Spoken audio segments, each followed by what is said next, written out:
Hi there, this is Jacob Nash, Precalculus Lessons, and this is Unit 1, Lesson 1 on domain. Sorry for any background noise today. There was a crazy thunderstorm today, where I am. So, that's what that is if you hear rain or thunder or wind or something. Okay, so domain, you probably know what it is, because the only way that you would be in Precalculus is if you did Algebra 1 and 2, which you definitely had to know domain in. This is just a review, but there's also more things that we'll look at. Like, when you state domain, you've probably used interval notation. There's also set, in case you want to know that. So, remember, domain is just a listed x values of a certain function. So if you think about a graph, if you look at the numbers on the x-axis, where the domain is what numbers does the graph include. Sometimes it gets excluded by excluded values or discontinuities, which we'll look at more in the next video. So you can state domain in the following forms. Set notation, where you say D as in domain of whatever function, so if it happen to be f, and then you do that's called a brace, open brace, x, and then there's this thing that it means such that, and then I put 3 dots there, although I don't know why they look like they're cut in half, but and then you put whatever it is there, and then you close it off with that. And there it goes again. Let me just... That's one dumb thing about OneNote. You've heard me say that before. If you undo it, sometimes makes you scroll up. So that was set notation. Interval notation, this is what you've done, and that's where you have, like, the... whatever it happens to be with the... like the brackets and the parentheses, and you use the letter U for union, or if you have more than one part. But you might have not known that you have to do that, and that wasn't stressed as much in algebra, so know that you have to do D for domain of whatever function it is. If it's g of x, put a g. If it's f of x, put a f, whatever it is. And then colon also. Okay, now let's look at over here, what's highlighted. Domain can't have values that would do either of these. That would make the denominator equal 0, or would make a radical less than 0. So, why? Well, let's think about this. What would happen if a denominator was 0? 4 divided by 0, for example. What does that equal? That equals something that's undefined, because that you can't divide something by 0. You've probably learned that before. You can divide 0 by something, and that always equals 0, but you can't divide something by 0. Also, you can't have a radical that's less than 0, so you can't have square root of -1. That's not a thing that there is. Or like square root of -4, that wouldn't be -2, remember? That's not a thing that there is. So that's why the domain can't be those things, because those are not real things that there are. Real numbers. Possible domains. If there is no fraction or radical, the domain is typically all real numbers. If there is a fraction, you need to set the denominator equal or not equal to 0, and then solve for the excluded values. If there is a radical, then set the radicand greater than or equal to 0. If there is a radical in the denominator, set the radicand greater than 0, if there's no other terms. So, we have, how many is there here? There's 7 different problems that we'll look at. So if that didn't make sense, see this now. Okay, so I'm going to rewrite part of this, because that doesn't look very good. It's supposed to be x squared. Okay, let me get my usual blue color. So, what we need to do is state the domain. That's what we're doing in all these problems. So what you need to look at is there a fraction or is there a radical? There's not a radical, but there is a fraction. So what you do is you set the denominator not equal to 0. Sorry, not equal to 0. Why are we doing that? Because any values that would make it equal to 0, we take out of the domain. So that's why we do this. Now, what we can do is solve for x to get x by itself, which you could do in two different ways, but the way that we'll do it is factoring.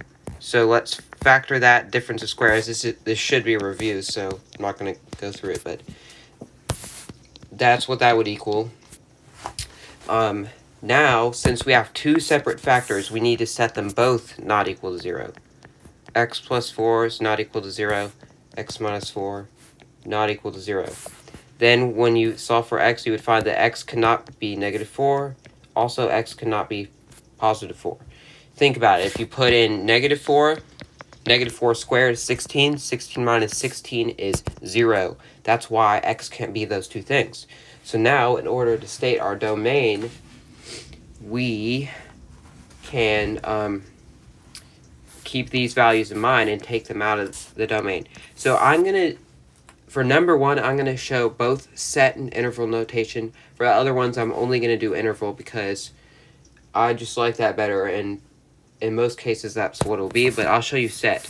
So what you first do is domain of, let's see, we have y there, so we can just put y, colon, and then put a brace there, all values of x, and that means such that x cannot equal 4 or negative 4. Then you close that off. So that's what that's saying. That's saying that all values of x exist except for these. Now let's do interval notation. So now we do domain of y, and what it would be, if you can't think of it on your own, think of a number line. So if you have a number line and you have negative infinity over here, positive infinity over here, negative 4 right here, positive 4 right here. X is not negative 4, so we can put an open circle, and it's not 4, so we can put an open circle. So we know that values of x exist here for the first part, here for the second part, here for the third part. So we're going to have 3 parts. The first part would be this part, which is negative infinity to negative 4. And you always have a parenthesis with the negative infinity and positive infinity, but we also have another parenthesis here because it doesn't include that value. We put a U for unison, or a union, sorry.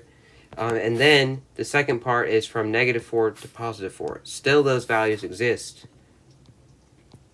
And then unison 4 to infinity. That's the last part right here. So that is number 1. Now let's look at number 2. Is there a fraction or is there a radical? There is not a fraction and there's also not a radical. So actually, if you remember from algebra, this is a line, and that would have a y-intercept of -2 and a slope of 4. So it would look like this. So it has all real numbers. So you can just say that the domain is all real numbers. But if you actually wanted to put that into interval notation, it would look like this. Okay, I'll circle this up here so we know that's what the answer was. Because what we're trying to do is find the domain in these. That's what we're doing. Okay, that was 1 and 2. Let's look at 3. Is there a fraction or is there a radical? There's a radical this time. And I said above, you set the radicand, that means the thing that's in the radical, not greater than or equal to 0. So x minus 3 is greater than or equal to 0. Okay, well, why are we doing this? Because I said that we have to take any values out of the domain that would make a radical less than 0 or equal to 0. It can be 0. That we just can't have values less than 0, so it has to be greater than or equal to 0. It can be 0. So that's why we're doing this, because we're figuring it out. So now we solve for x, so we would want to add 3 to both sides. X is greater than or equal to 3. Now remember, if we happen to have something like negative 5, then we would have negative 5, 3, and then divide by negative 5, x, and then you flip. Remember, you flip the inequality if you divide by a negative. That's not what we had, though, so that's okay. So we just had x is greater than or equal to 3. Now let's put it into our domain. So that's what that means. So once again, if we're drawing a number line,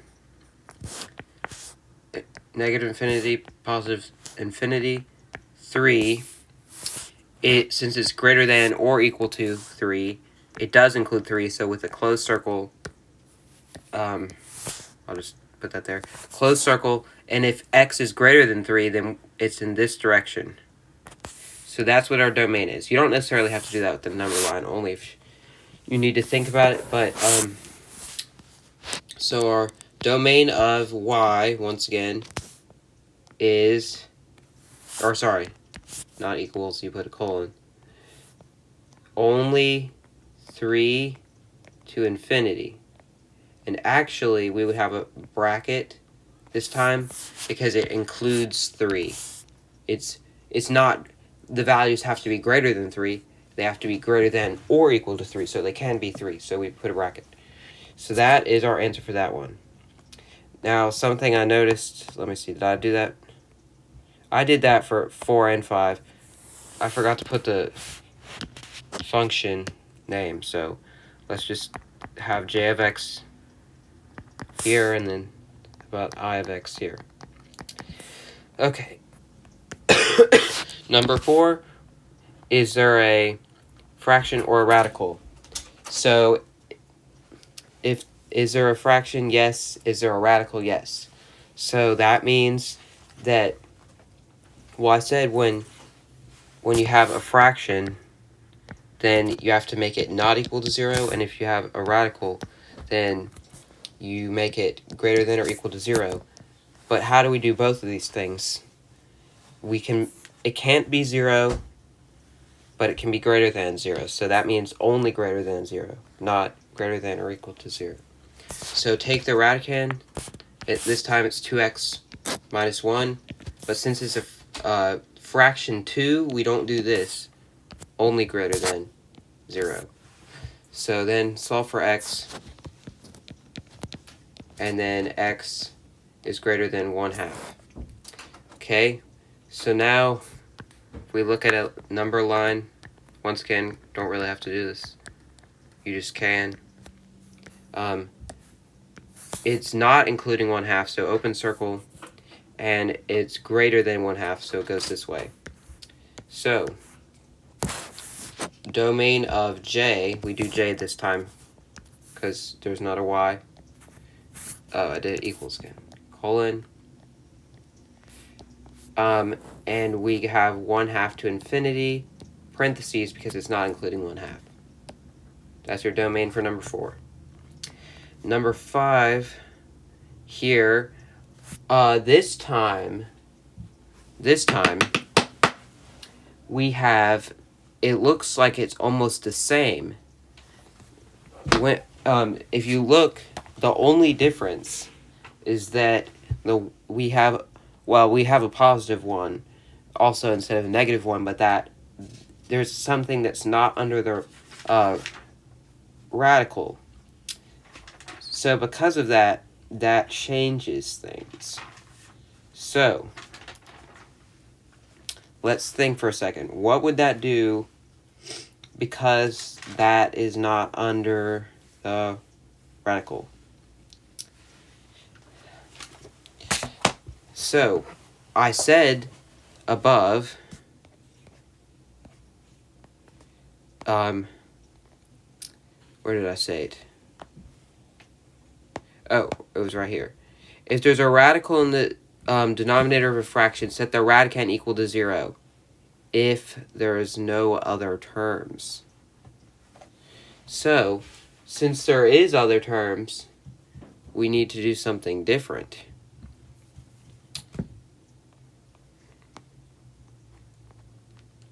Instead,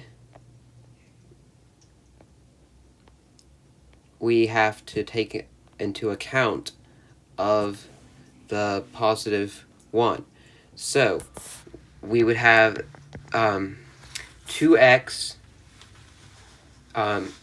is greater than or equal to 0. Let's do that for now. Actually, sorry, only greater than 0. So divide by 2. X must be greater than 0. Okay, let's see if this works if we plug it into our function. So, if x has to be greater than 0, we're saying that any value greater than 0 would work and make it not, the denominator not equal 0. So, hang on a second.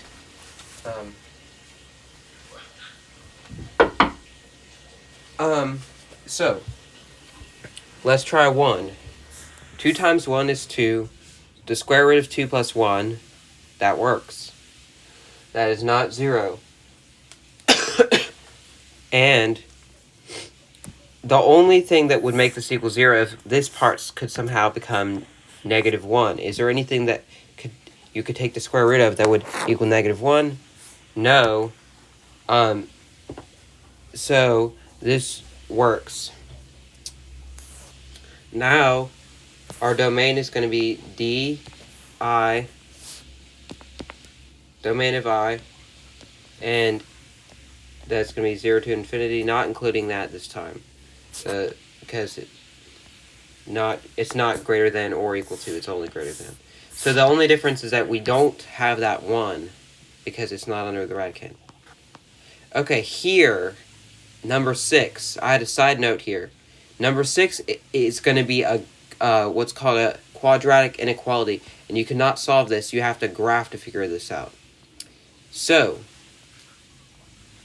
this is what I mean by this. So, because there's a radical, we need to set the radicand, so only this, greater than or equal to 0. It can be greater than or equal to 0 this time because there's no fraction. Now, you might be thinking, okay, get x by itself, take the square root, and then x is greater than 2, x is greater than or equal to negative 2. And then you're like, that's dumb because one of them, then it doesn't even matter for this because if it's already supposed to be greater than that. Well, that's because you can't do that. Whenever you have a quadratic and an inequality, it's a quadratic inequality, and you cannot solve that. What you have to do instead is graph it. And if you remember back from Algebra 2, maybe even Algebra 1, how you graph a quadratic. So if you were to factor this, you would find out that your zeros are 2 and negative 2. So that's negative 2 here, 2. And because it's greater than since you have a positive coefficient, so since it's positive x squared, not negative, it's going to point up. Okay, so, and whenever you have a quadratic inequality, you need to figure out if the domain is going to be the sections above 0 or the section below 0. How do we know? Well, what does the quadratic inequality say? It says that it needs to be greater than or equal to 0. That means the x value. So that that would mean greater than 0. 0 is right here. That's where y equals 0 anyways, so that means that the domain is going to be the part above because of that, since it's greater than or equal to 0. That means that's our domain. This part, this part. So, what do those parts mean? Domain of P would be negative infinity to negative 2, bracket because that includes it, because of that. Unison, or union, I don't know why I keep saying unison, including 2 to infinity. So we're leaving out that part. So that's our domain for number 6. So remember, whenever you have a quadratic inequality, you have to graph it like that. Number 7 looks a little bit crazy, but it's not that bad. So what we need to do is, since we have a fraction divided by a fraction, we can flip the one on the bottom. Sorry.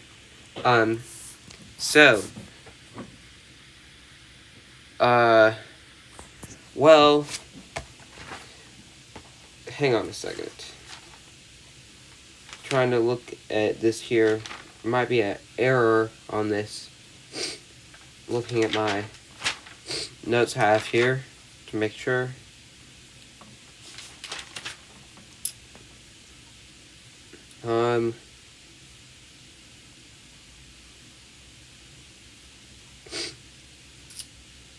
Let me think.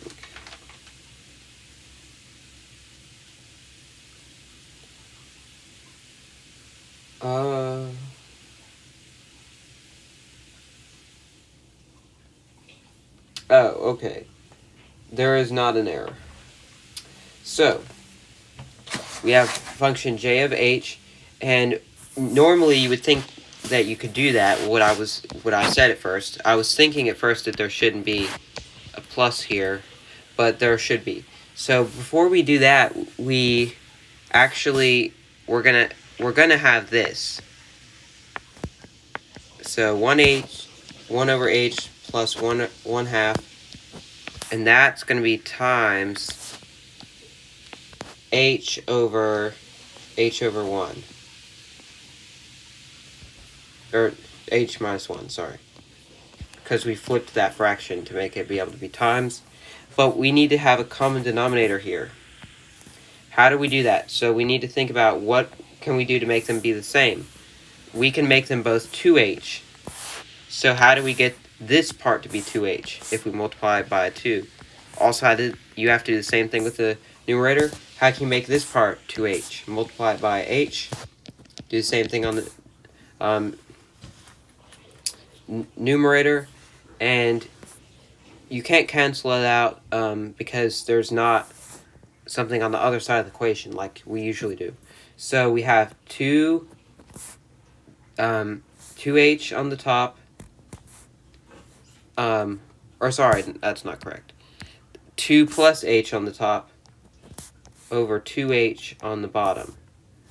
And that is multiplied by h over h minus 1. So now, what we need to do is we look at the denominators, and one thing to think about actually is we flip this fraction here. That's actually not what we should do in this case, because we're looking at the denominators, and that would make it confusing because that was the original denominator. So we can just keep it as divided by. Sorry about that. So kind of just forget that part. So we look at the denominators. We have a denominator 2h and h. we have to set them not equal to 0, like we've been doing. Okay? Divide by 2 on this part, that would give us h is not equal to 0. Still, h is not equal to 0. So, that's all that it means. H is not equal to 0. But, when you are solving this out, you would find out that you would have to flip this fraction later on. So, what we did right here is what we would have done eventually, but I shouldn't have done it yet necessarily. But since we would flip that eventually, that would make h minus 1 the denominator. So we need to also look at that. H minus 1 is not equal to 0, so h is not 1. So we figured out the values that h is not. It's not 0 and it's not 1. So now let's do our domain. Domain of, what was it? J. And since it's not including both of these values, if you were to look at a number line, 0, 1. It's not including, so open circles, but it's including everything else. So the red is your first part, the purple is your second part, and the green is your third part. So, negative infinity to 0, union 0 to 1, then union, and then 1 to infinity. And that is your domain. So that might have seemed like a lot, but really to have a quick review, the only things that your domain, the domain will be all real numbers unless there is a fraction. And if there was, then you set it not equal to 0. Or if there was a radical, then you would set it greater than or equal to 0. Or if there was both, set it equal greater than 0. Or if there was quadratic inequality, then graph to figure it out. So, that's what you need to remember, and that'll be it for this video. So thanks for watching, and I'll see you on the next one.